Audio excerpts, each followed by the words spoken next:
Hi, my name is Carolyn Weitzman, and I'm a professor of urban planning at the University of Melbourne. My particular research interests are in the health and social equity implications of planning. The presentation that you're about to see is about the rhetoric of livability in relation to the East-West link and whether the East-West link would improve health equity across Melbourne or would make it worse. I have 10 slides and about 10 minutes. One simple message, which is around whether the East-West link will improve livability in Melbourne. Lately, Melbourne's reputation as the world's most livable city has been used in a new and perhaps unusual way. Jennifer Kunik, who is the CEO of the Property Council, has been quoted as saying Melbourne's communities and industries should stand behind the East-West link, our gateway to productivity, competitiveness, and greater livability, where Road Traffic Technology.com, which is a website for road traffic engineers, say the East-West link freeway will improve public transport services and livability, and the RICV, the peak body for car drivers, has said that the East-West link is critical for Victoria's economy and livability. That suggests that we need to take another look at what livability means in terms of cities.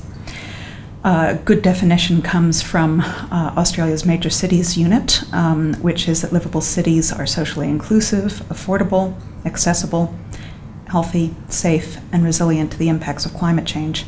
They have attractive built-in natural environments, and they provide choice and opportunity for people to live their lives and raise their families to their fullest potential. I highlight choice and opportunity because the Melbourne Plan says that it is promoting it for Melbournians.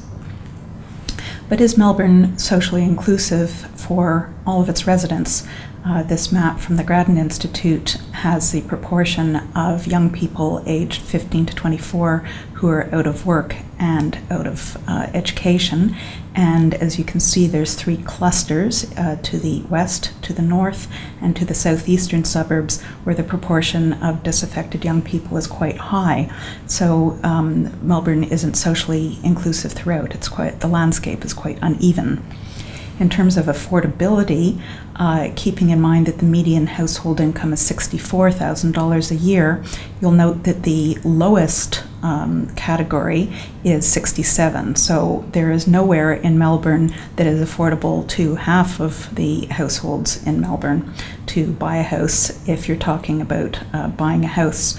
There are three parts of Melbourne that are vaguely affordable, one to the eastern suburbs of the city, one to the western suburbs of the city, and one to the southeastern suburbs of the city. Many of the same places that you saw in the last slide as having some social problems.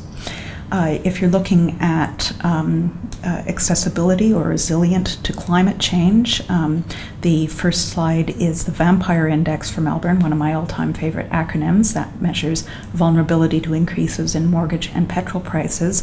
And you'll see that the inner city, if mortgage and petrol prices increase, would be relatively resilient, whereas the same outer suburbs that we've been talking about, stretching from the Mornington Peninsula to Casey and Cardinia in the south, along the east to the north, Hume and Whittlesea, and along to the west, Wyndham and Melton, all are highly dependent on cars and highly vulnerable to increases in petrol prices and also to mortgage rate increases. The obverse pattern can be seen in the next slide, which is access to jobs within a 60-minute public transport trip. If you are lucky enough to live in the inner and some middle suburbs, you have access to the majority of jobs in Melbourne. If you live in the outer suburbs, then you have access to less than 10% of the jobs in Melbourne. Is Melbourne healthy and safe for all of its residents? Well, you need to look at the top causes of death and disability in Australia and the world. Heart disease is number one, and one of the factors that can decrease risk to heart disease is more active travel. That's walking and cycling and taking public transport. Depression is the number 3 cause of death and disability in Australia, which may surprise some people. Planning can affect that through creating possibilities for social connection. as opposed to social isolation.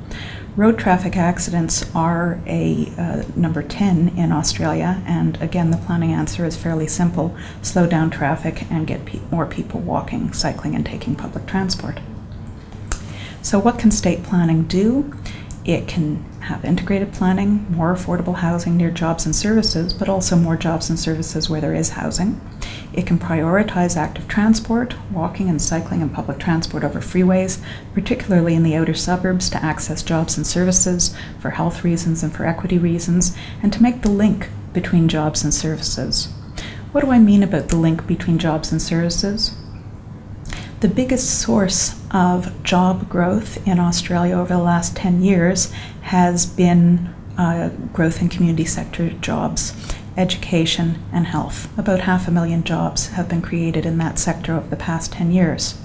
So not only does social infrastructure, education services, social and health services create more social inclusion, which helps combat depression.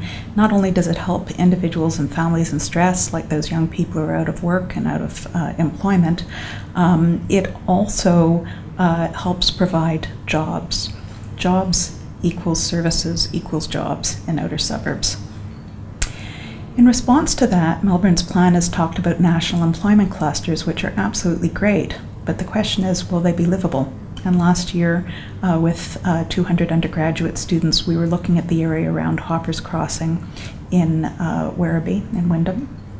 And even though there's a major hospital, 3 universities, a high school within 400 meters, it's virtually impossible to cross Princes Freeway at that point. So what does Plan Melbourne talk about in terms of improving livability? Well, the first and most concrete initiative, 1.1 of Plan Melbourne, is an integrated economic triangle that includes not only the east-west link, but a north-east link that will complete the ring road originally envisioned in 1969. And also, once that ring road is complete, then the logic dictates you need another ring road that would join Geelong, Hume, and Points East. The total cost is unclear. The priorities that the east-west link is helping to serve is also unclear. The impact on health in terms of increased heart disease, in terms of increased depression through investing in roads as opposed to social infrastructure, the impact on road traffic accidents is uncosted, as is the impact on livability and on Melburnians' choice and opportunity, which links into the overall vision of Plan Melbourne. So to conclude, to promote livability, Plan Melbourne needs to prioritize active transport investment over a new generation of freeway plans. It needs to promote integrated planning that delivers accessible education and health services to every resident in every suburb as housing is built. And it needs a governance structure that's transparent, that's evidence-based, and that includes the public voice, and the majority of people are opposed to the east-west link. So what individuals seeing this video can do is make sure that your local council, your MPs, local business groups, and service organizations all speak out against the east-west link and for a livable Melbourne and for a better plan. Thank you.